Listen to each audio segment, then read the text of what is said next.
dari kos PEB 3 Grup N ini membuat untuk perbincangan tentang pengangguran di Malaysia dan kesan pandemik COVID-19 di Malaysia. Berdasarkan tajuk yang ingin kita bincang hari ini iaitu pengangguran di Malaysia kesan pandemik COVID-19.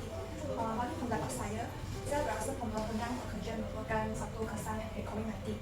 Merujuk kepada Raja Tentu, Pengeluaran Keselamatan Sosial PESO turut telah melaporkan kehilangan pekerjaan dalam meningkat 42% dari tahun ke tahun 2020. Kesan daripada COVID-19 telah menyebabkan banyak pekerjaan mengalami penurunan permintaan atau tidak dapat beroperasi seperti biasa.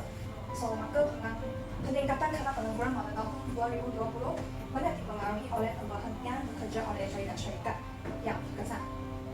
Selain itu, pelaksanaan Perintah Kawalan Pergerakan bermula pada bulan Mac 2020 telah menyebabkan banyak syarikat tidak dapat beroperasi seperti biasa dan menyebabkan peningkatan dalam pemberhentian bekerja. Apabila majikan nak menjimatkan kos, mereka akan melakukan pemberhentian pekerja. Jadi apabila orang pekerja itu dibuang pekerjaan, dia akan hilang pendapatan, sumber pendapatan, dan secara tidak langsungnya kos sara hidup dia akan meningkat dan taraf hidup keluarganya akan menurun. Dan ini menyumbang kepada kadar kemiskinan akan meningkat. Disebabkan oleh terutamanya di masyarakat di luar bandar, peluang pekerjaan dalam luar bandar memang sedikit berbanding kepada pekerjaan yang dalam bandar. Jadi kesan yang paling teruk akan terkesan kepada orang yang tinggal di luar bandar. Apabila berlaku pengangguran, kos beli mereka juga akan menurun. Disebabkan oleh negara kita juga akan mengalami inflasi. Inflasi akan menyebabkan harga barang meningkat dan mereka perlu membelanjakan wang yang lebih banyak untuk membeli barang yang sama berbanding kepada zaman yang tidak melakukan PKP. Okey, saya sokong Zili dengan Kamal punya opinion sebab tadi saya dengar pengangguran tu akan menyebabkan kesan yang impact yang besar lah untuk country kita. Sebagai contohnya tadi Zili kata akan mengadakan inflasi kan. Inflasi tu sangat berbahaya untuk negara kita yang sering yang membangunkan negara lah, sebagai contohnya macam negara Malaysia lah. So sebagai saya punya opinion yang kesan tu, penurunan wabak COVID-19 ni banyak memberi kesan negatif kepada manusia di seluruh dunia, termasuk di Malaysia juga. Okey, pengangguran bukan sahaja memberi kesan kepada isu ekonomi, sosial dan politik, bahkannya ia juga memberi masalah serius kepada negara yang membangunkan tadi saya katakan. Okey, negara yang menggunakan tenaga buruh yang maksimum akan meningkatkan pendapatan yang maksimum. Okey, pada masa pengangguran, negara kita tak dapat mengeluarkan produktiviti yang banyak sebab tadi yang Zili katakan, masa yang pengangguran, masa pandemik itu banyak orang kena berhentikan pekerjaan. So kita tak dapat keluarkan produk yang banyak. So hasil kita pun akan berkurang. So yang pembuangan pekerjaan pun salah satu kesan lah yang menjadikan pengangguran untuk negara kita. Okey. Dia daripada pengangguran ni kita dapat lihat akan berlaku kejatuhan ekonomi dalam negara kita kerana pengangguran ni dia akan menyebabkan kuasa beli pengguna menyebabkan pengguna akan hilang kuasa beli. Apabila pengguna dia hilang kuasa beli, dia tidak akan dapat menyumbang kepada ekonomi negara. Okay, negara akan berlaku keberlesitan dalam pembangunan ekonomi. Dan seperti yang saya lihat, kesan COVID-19 kepada graduan juga agak teruk kerana seperti yang kita dengar tadi, company banyak mengurangkan tahap pengambilan pekerjaan dan itu akan menyebabkan pengangguran kepada graduan di Malaysia.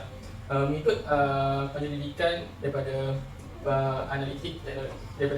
penyelidikan analitik dan teknologi maklumat iaitu RAID, saya graduan daripada tahun 2017 hingga 2020 secara purata sebanyak 80% daripada Bumi Putera, 12% daripada sini dan 4% daripada India. Dan ini adalah jumlah yang banyak. Bila kita lihat kepada peratusan graduan yang boleh bekerja selepas tamat pengajian, pada tahun 2019, 40% graduan yang mampu memenuhi peluang pekerjaan, dan pada 2020 iaitu fasa COVID-19, ia telah menurun sebanyak 27%. Ini telah berlakunya ketidakseragaman dalam terhadap peluang pekerjaan yang ada di pasaran Malaysia. Dan ini saya sebagai student, sebagai pelajar, saya merasakan perkara ini agak teruk dan perlu dibendungkan lagi. Okey, tadi saya pun sokong, saya nak terangkan sedikit isu yang Zili kata. Tadi Zili kata kita akan mengalahkan inflation. So masa inflation, harga barang tu akan meningkat. So kuasa kita akan berkurang. So kita sebagai contohnya, selepas pandemik COVID, kita pun dapat lihat harga barang semakin meningkat. So dekat sini saya nak buat lagi satu langkah, macam mana kita nak mengelakkan inflasi. So inflasi tu, kita dalam produk tu, dia keluarkan produk yang macam kurang lah. Okey, demand tu tinggi, supply tu berkurang. So demand untuk telur sebagai contohnya, demand untuk telur tu akan semakin hari semakin meningkat, tapi supply yang pengeluaran telur tu akan semakin berkurang. Sebagai langkah yang kita ambil sebagai rakyat Malaysia, saya bagi contoh lah, kenapa kita tak macam apa, kita kena mengeluarkan produk sendiri. Sebagai contohnya, kita boleh belah ayam dan so kita dapatkan mengeluarkan produk telur. So hal ni boleh cover lah inflation yang kita berlaku. Yang ada segelintir tu kita dah dapat belikan barang seharian. So kalau kita buat macam ni, kita belah ayam atau buat sayur dekat tepi rumah tu, akan boleh lah mengurangkan inflasi dan sebagainya. Saya sokong apa yang dia cakap tadi. Pihak kerajaan seharusnya perlu meningkatkan sektor pertanian dan sektor perindustrian kita sendiri untuk mengurangkan jumlah kita import barang dari luar dan kita hasilkan barang yang kita sendiri, dan itu akan membolehkan security kita lebih tinggi di masa yang akan datang. Betul, saya sokong. Bahkan kita negara Malaysia ni kita ada di suatu iklim yang sangat sesuai untuk pertanian. Kita boleh buat macam tanam padi, banyakkan lagi sektor tanam padi, banyakkan lagi sektor pertanian macam buah-buahan ke, sayur-sayuran ke. Okey, apabila kita buka lagi sektor pekerjaan, jadi pengangguran ni kita dapat turunkan lagi pengangguran. Secara tidak langsungnya, apabila sektor diperbanyakkan, maka akan menciptakan peluang pekerjaan yang lebih banyak. Dan saya rasa masalah ini dapat diatasi. Betul. Lepas tu saya juga sokong Itamnya opinion. Kalau kita memperbanyakkan sektor pertanian, bagi saya kadang mata wang negara kita pun akan semakin meningkat. Kenapa saya beritahu ini? Sebab semakin kita mengimportkan barangan dari luar negara, mata wang negara kita semakin berkurang. Kalau kita eksportkan semakin banyak produk kita, mata wang akan semakin meningkat. Kerajaan juga boleh mempertingkatkan kepada sektor pertanian. Kerajaan juga boleh mempertingkatkan kepada sektor peternakan seperti telur, seperti ayam, lembu, kambing. Kerana sektor ini dapat meningkatkan pendapatan ekonomi negara, kerana jumlah barangan yang kita import pada luar negara dapat dikurangkan kerana kita menggunakan barangan negara sendiri. Okey, selepas perbincangan yang kita lakukan tadi, kita dapati bahawa kesan pengangguran selepas COVID-19 agak terkesan kepada negara Malaysia dan agak buruk. Jadi, apa kata kita dengar pula pendapat pada orang awam terhadap kesan COVID-19 terhadap pengangguran di Malaysia. Assalamualaikum warahmatullahi wabarakatuh. Saya Aizan Hakim bin Usman. Di sini saya ingin menanyakan tentang kadar peratusan pengangguran dan inisiatif kerajaan untuk membendung kadar pengangguran di negara Malaysia selepas COVID-19. Jadi saya ingin buat salah seorang student pelajar ekonomi di sebelah saya ini. Okey, sila boleh kenalkan nama dulu. Nama saya Haziq. Boleh panggil Haziq kan? Okey Haziq, saya ingin bertanya, apakah kadar pengangguran di Malaysia selepas COVID-19, selepas dilanda COVID-19? Berdasarkan informasi kerajaan, statistik menunjukkan bahawa 40.1% iaitu seramai 600,000 orang telah menganggur. Okey, jumlah itu agak banyak. Jadi apakah inisiatif kerajaan yang boleh dilakukan untuk membendung masalah pengangguran tersebut? Pada pendapat saya, kalau pada masa dekat ini kerajaan boleh memberi sedikit inisiatif, sedikit insentif kepada majikan supaya majikan dapat untuk menampung segala kerugian yang mereka alami. Selain itu, kerajaan juga boleh memberi subsidi upah pekerja kepada setiap majikan agar dapat mengurangkan beban yang ditanggung oleh mereka untuk membayar upah pekerja. Di samping itu juga kerajaan boleh melatih bagi pekerja-pekerja yang tidak mempunyai kebayaran ataupun orang-orang yang menganggur untuk mempunyai kebayaran, diberi khusus latihan agar mereka dapat mempunyai latihan dan untuk menceburi dalam bidang pekerjaan tersebut.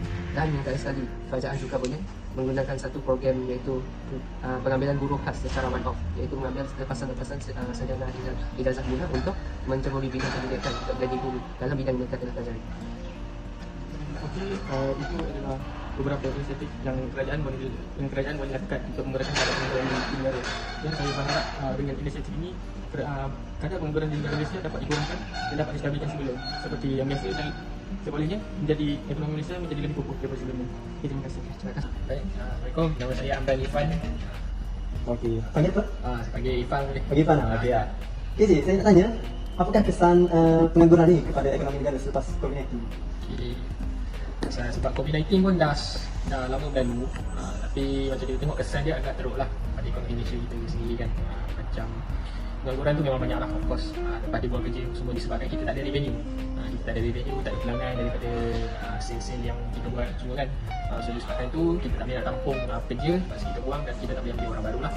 Kita nak kena cut cost semua lah. Jadi dekat situ kesan dia boleh nampak dekat orang yang kerja tu lah, bila dia dah buang kerja ataupun bila dia cari kerja dia tak dapat. So dia tak ada macam orang kata tak ada pulangan, tak ada pendapatan. So dekat situ dia menyumbang kepada macam hilangnya kuasa lah dalam ekonomi Malaysia. Okey, Cik. Okey, Cik, satu lagi soalan ialah apakah inisiatif kerajaan untuk mengurangkan pengangguran? Kalau untuk negara ni kita boleh bagi cadangan lah untuk negara dengan kerajaan tu untuk kita macam banyakkan lagi sektor ataupun bukakan lagi sektor-sektor pekerjaan yang baru supaya macam kita tahu sebelum COVID-19 sekalipun memang ramai yang dah menganggur.